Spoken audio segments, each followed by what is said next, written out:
ইসলাম বিদ্বেষ কি? এই প্রশ্নের অনেকগুলো উত্তর আছে। অনেকভাবে ইসলাম বিদ্বেষের সংজ্ঞা দেওয়া হয়েছে এবং এই সংজ্ঞাগুলো নিয়ে বেশ কিছু বিতর্কও আছে।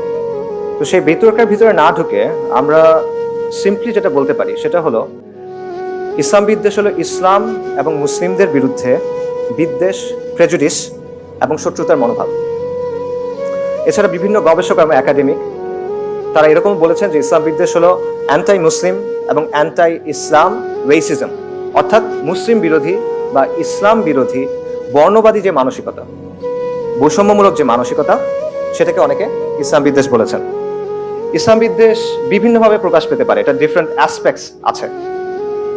যেমন ইসলামকে বর্বর, মধ্যযুগীয়, পশ্চাৎপদ কোনো কিছু একটা হিসেবে উপস্থাপন করা, সমাজ এবং বিশ্বের বিভিন্ন সমস্যার জন্য মুসলিম বা ইসলামকে দায়ী করা।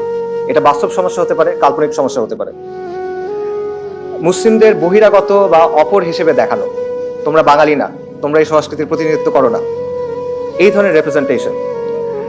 বিশেষ করে রিলিজিয়াস মুসলিম যারা যারা ধর্মপ্রাণ মুসলিম, তাদেরকে দেশের জন্য হুমকি, নিরাপত্তার জন্য হুমকি, উন্নয়নের জন্য হুমকি, এভাবে রিপ্রেজেন্ট করা, এভাবে প্রেজেন্ট করা, এবং একটা আস ভার্সেস দেম, আমরা বনাম তারা, এরকম একটা ফ্রেম তৈরি করা, যেখানে মুসলিমরা বা রিলিজিয়াস মুসলিমরা সবসময় দেন, তারা বাইরের, আউটসাইডার্স। সো এই ধরনের দৃষ্টিভঙ্গির ভিত্তিতে বা এই ধরনের বৈষম্যের ভিত্তিতে মুসলিমদের আসলে এক্সক্লুড করা হয়। এটা ইসলামোফোবিয়ার একটা ফাংশন বা ইসলাম বিদ্বেষের একটা অ্যাসপেক্ট বা বিভিন্ন অ্যাসপেক্ট এটা।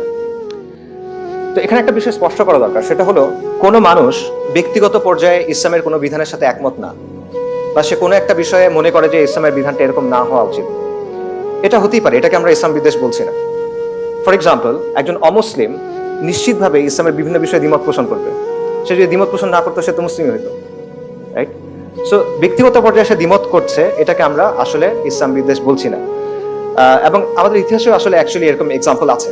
আপনারা জানেন যে শত শত বছর ধরে ইসলামী শাসনের অধীনে খ্রিস্টানস, জিউস এবং অন্যান্য ধর্মের অনুসারীরা ছিলেন, এবং তারা কিন্তু তাদের থিওলজিক্যাল জায়গা থেকে, তাদের বিশ্বাসের জায়গা থেকে বিভিন্ন ধরনের আলোচনা করেছেন, একাডেমিক আলোচনা করেছেন, এবং তারা হয়তো বলেছেন যে আমরা মনে করি ইসলামের এই বিষয়টার চেয়ে আমাদের ধর্মের এই বিষয়টা বেটার, এরকম আলোচনা তারা করেছেন।